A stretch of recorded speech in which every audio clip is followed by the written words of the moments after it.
Bonjour à tous. Dans cette vidéo, je veux vous parler du sexe d'une manière très ouverte et transparente. Si vous restez jusqu'à la fin, de nombreux doutes seront clarifiés. Je veux aborder ce sujet de manière simple et facile à comprendre. Je suis étonné de voir à quel point les gens ont des blocages dans ce domaine, ce qui nuit grandement au mariage. Une fois, un pasteur m'a raconté qu'un frère de son église l'avait appelé désespérément, demandant au pasteur de faire une prière de délivrance pour sa femme, car il disait qu'un démon avait possédé sa femme.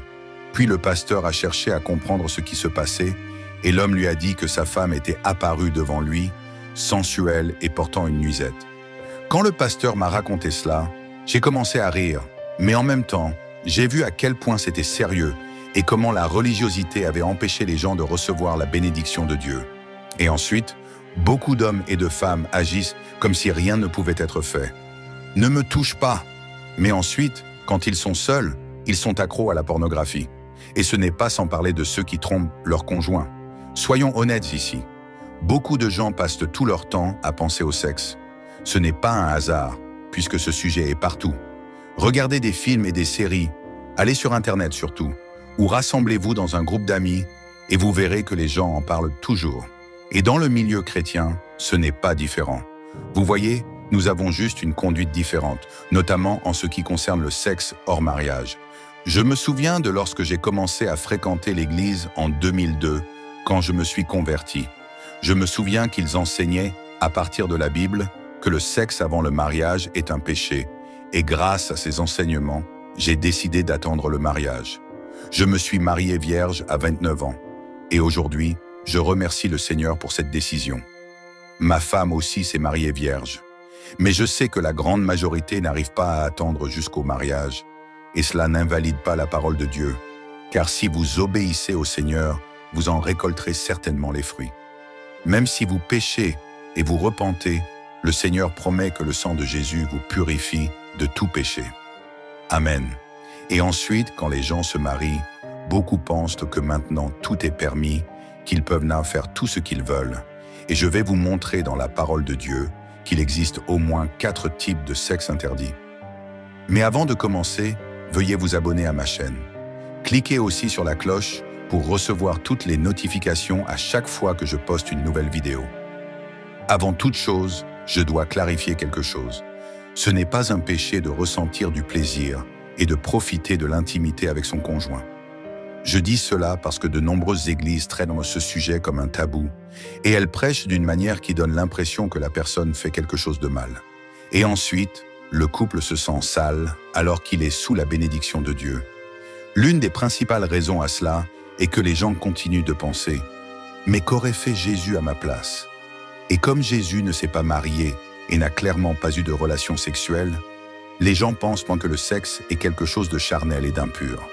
Alors ils se disent, si Jésus ne s'est pas impliqué dans ce domaine, c'est peut-être parce que c'est un péché ou parce que ce n'est pas important. Mais laissez-moi vous dire quelque chose ici. Nous ne pouvons pas toujours baser notre vie sur ce que Jésus aurait fait, car Jésus n'aurait pas fait beaucoup de choses. Par exemple, Jésus n'a pas eu de relation sexuelle, non pas parce que c'était quelque chose de négatif qui l'aurait éloigné du Père, mais parce qu'il voyait le sexe comme le fruit du mariage. Il ne s'est pas marié parce que sa seule mission était de mourir sur la croix pour les pécheurs. Par conséquent, nous devons vivre notre vie en nous basant sur ce que Jésus a fait et sur ce qu'il a enseigné. Jésus n'était pas un pécheur comme nous. Il n'a pas été sauvé par la foi comme nous. Il n'a pas été séparé de Dieu comme nous l'avons été à cause du péché. Autrement dit, Jésus est dans une autre catégorie. Nous devons donc nous concentrer sur ce qu'il a enseigné et sur ce que sa parole nous enseigne sur le sexe dans le mariage. Dans le premier livre de la Bible, le livre de la Genèse, nous voyons que Dieu a créé l'homme et la femme comme des êtres sexuels, et ce n'est pas un péché. C'est lui qui a créé notre corps avec les organes génitaux pour avoir des relations sexuelles et se reproduire. Et quand la relation entre un homme et une femme a lieu, ils se complètent et deviennent une seule chair. Dans le chapitre 7 de la première lettre aux Corinthiens, l'apôtre Paul parle longuement du mariage et de la sexualité. Paul dit par exemple que l'homme marié ne doit pas se consacrer uniquement à l'œuvre de Dieu, mais qu'il doit aussi s'occuper des choses du monde pour plaire à sa femme.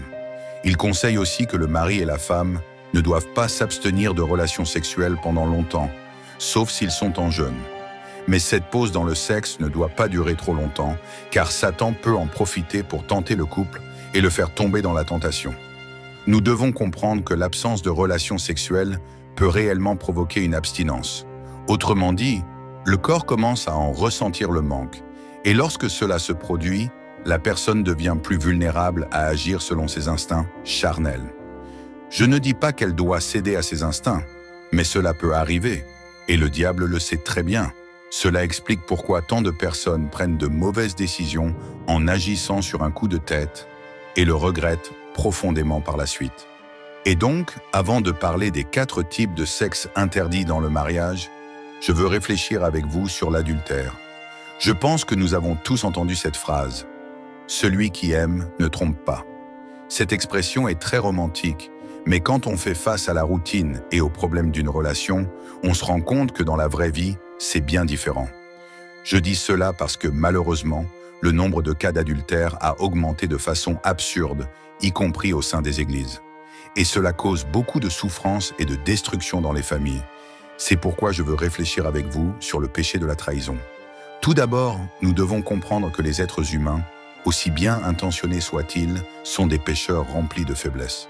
C'est pourquoi Jésus nous a avertis dans Matthieu 26, « Veillez et priez afin de ne pas tomber en tentation. L'esprit est bien disposé, mais la chair est faible. » Nous sommes constamment séduits par les propositions de ce monde et nous devons veiller tout le temps pour ne pas céder aux tentations. C'est pourquoi même l'amour entre un homme et une femme, à lui seul, ne suffit pas à empêcher la trahison. Il y a une grande illusion qui trompe beaucoup de maris et de femmes. Ils pensent que quelqu'un qui aime son conjoint ne ressentira jamais d'attirance pour une autre personne.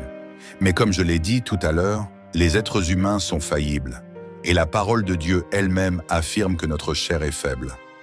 Nous devons donc veiller, car la vérité était que ce que les yeux convoitent, l'imagination l'emmène loin. Et si la personne ne coupe pas ses pensées, elle peut un jour tomber dans la tentation. Regardez ce qui est écrit dans Jacques 1er.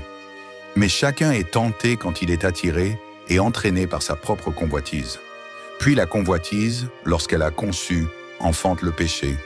Et le péché, lorsqu'il est consommé, produit la mort.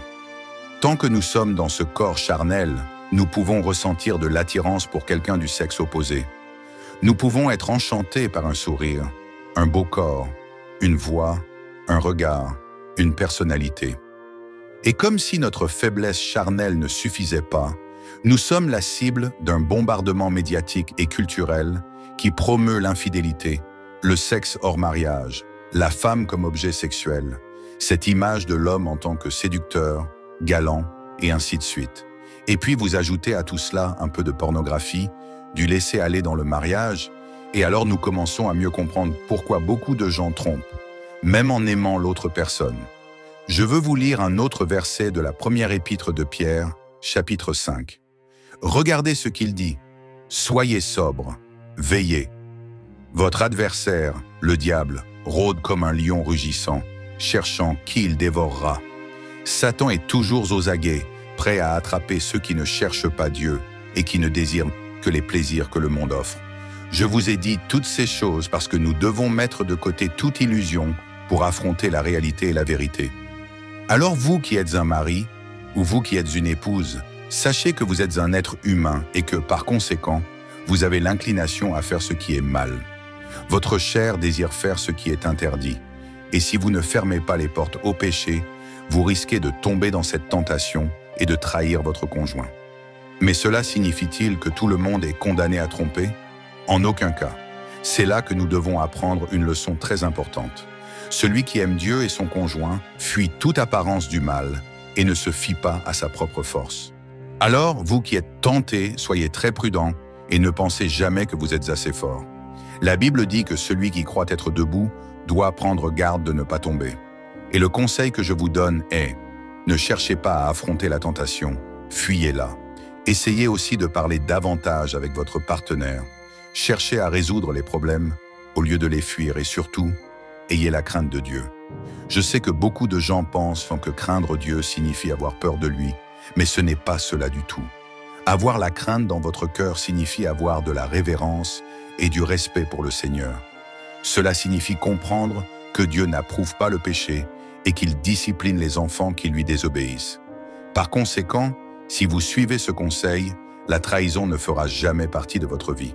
Il y a un verset dans Proverbe 28 qui dit ceci: « Heureux l'homme qui est continuellement dans la crainte, mais celui qui endurcit son cœur tombe dans le malheur. » Donc, si nous voulons avoir une vie bénie, une vie de paix, de protection et de tranquillité, ayons la crainte du Seigneur et obéissons à sa parole. Et maintenant, je vais vous parler des 4 types de relations sexuelles interdites par la Bible. La première est l'échange de partenaires. Je sais que cela peut sembler étrange d'en parler, mais cette pratique est plus courante qu'on ne le pense. Voici comment cela fonctionne. Des couples se réunissent en un lieu et ont des relations sexuelles avec le conjoint d'un autre. Pouvez-vous imaginer cela? Ceux qui pratiquent ce genre de choses affirment que cet acte est bénéfique pour la relation, car il accroît la confiance et la liberté entre les conjoints. Cependant, ce n'est rien d'autre que de l'adultère, et nous savons que c'est l'un des péchés qui cause le plus de destruction et qui déplaît le plus à Dieu. Dans Lévitique 18, il est écrit ceci: « Tu ne coucheras point avec la femme de ton prochain pour te souiller avec elle. » De plus, ce péché cause des blessures profondes à l'âme et finit par détruire la confiance et le respect dans le mariage. Alors, fuyez ce péché. Le deuxième acte sexuel interdit par la Bible est le ménage à 3. Un ménage à 3 n'est rien d'autre que lorsqu'un couple s'engage dans une relation sexuelle avec une troisième personne, avec le consentement des deux. Certaines personnes tentent de justifier leur désir d'avoir un ménage à 3 en disant que Jacob était marié à 2 sœurs, Léa et Rachel. Mais à aucun moment la Bible ne dit qu'il a couché avec les 2 femmes en même temps. Nous voyons que la polygamie, le fait qu'une personne épouse plusieurs femmes, était permise à l'époque de la nation d'Israël, mais elle n'a jamais été la volonté parfaite de Dieu. Jamais. Il n'a jamais approuvé la polygamie. Et nous voyons dans le Nouveau Testament qu'un homme doit être le mari d'une seule femme. Et Jésus lui-même en a parlé. Regardez ce qu'il a dit dans Matthieu, chapitre 19. « N'avez-vous pas lu, répondit-il, que le Créateur, au commencement, fit l'homme et la femme et qu'il dit « C'est pourquoi l'homme quittera son père et sa mère et s'attachera à sa femme, et les deux deviendront une seule chair. Ainsi ils ne sont plus 2, mais une seule chair. Que l'homme donc ne sépare pas ce que Dieu a joint. » Vous voyez, Jésus a parlé d'un homme et d'une femme dans le mariage. C'est la volonté de Dieu. Il n'y a donc pas de place pour une autre personne dans un mariage hétérosexuel. Le troisième type de sexe que Dieu interdit dans sa parole est l'abus. Nous avons grandi avec l'idée que l'abus ne se produit que lorsqu'un criminel use de sa force physique pour avoir des relations avec une autre personne sans son consentement. Mais ce n'est pas vrai. Il y a aussi des abus dans le mariage, lorsque l'un des conjoints force l'autre à avoir des relations sexuelles sans son consentement. Ceux qui commettent ce type de péché utilisent à tort ce passage de 1 Corinthiens, chapitre 7, pour justifier leur erreur. Regardez ce qui est écrit. « La femme n'a pas autorité sur son propre corps, mais c'est son mari. Et pareillement, le mari n'a pas autorité sur son propre corps, mais c'est sa femme. » Et ensuite, que se passe-t-il? Ils sortent ce verset de son contexte, et beaucoup d'hommes croient que le corps de leur femme leur appartient entièrement. Avec cela, ils pensent pouvoir exiger des rapports et se croient en droit de les forcer à faire quelque chose qu'elles ne veulent pas. Mais ce dont la Bible parle, c'est que nous devons satisfaire notre conjoint et ne pas chercher uniquement notre propre plaisir. Et le quatrième type de sexe que Dieu interdit est la pornographie. Bien que cela ne soit pas un acte sexuel en soi, ces autres types de relations interdites sont généralement stimulés par la pornographie. Regardez ce que la Bible dit. « Que le mariage soit honoré de tous et que le lit conjugal soit exempt de souillure, car Dieu jugera les impudiques et les adultères. » Si vous voulez être très béni, éloignez-vous de toute forme de promiscuité, de tout ce qui déplaît vraiment à Dieu. Choisissez de vivre une relation avec respect et amour. Vous devez être d'accord sur tout et vous serez certainement très heureux. Vous serez plus proches et plus intimes l'un de l'autre, et ce sera une bénédiction pour vous tous. Partageons la parole de Dieu, car elle apporte la paix à nos cœurs. Gloire à Dieu. J'ai hâte de vous retrouver dans la prochaine vidéo. Que Dieu vous bénisse.